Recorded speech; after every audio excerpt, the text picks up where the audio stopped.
Love marriage कइले नी जबिया हो तू हवा जादो जी हम हई साह हो ए जी बड़ा डर लागता।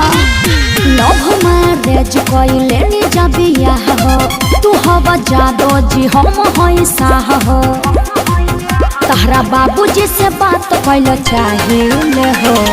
ए जी तनी अपना बाबूजी से बात करी ना। रुका लगावता हाँ लगाई ना।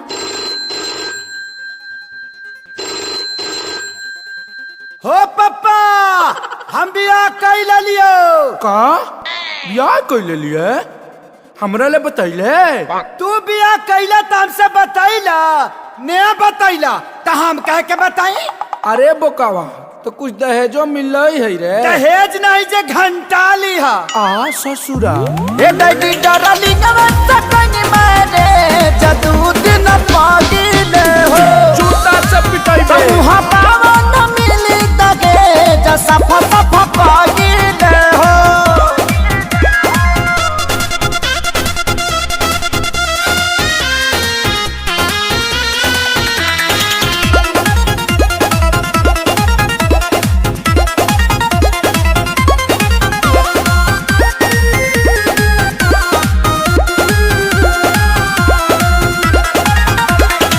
एक तो गलती कइले बनी जा हमनी के बरियार हो ऐसन शादी से सुनले बानी टूटेला घर परिवार हो।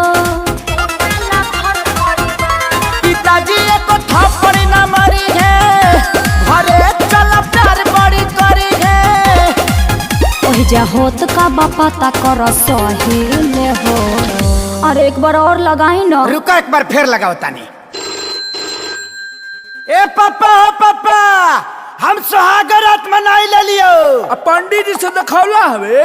अरे तो सुहाग रात में पलंग के जरूरत लगल है पंडित जी के थोड़ी लगल है। ए दैडी डरली नवत कनी मारे जदू दिन पागिले हो।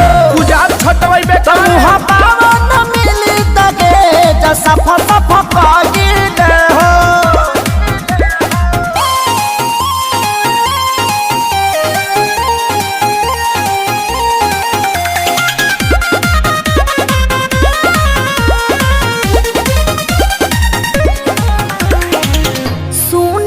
अखिलेश हमार का पता के रूह हो वही जा जाए से पहले देख छोटका के मुँह हो। सुन सुन खेसारी के रानी कुछ कोई न कहतानी। यह सोची सोची टेंशन में डरे हो।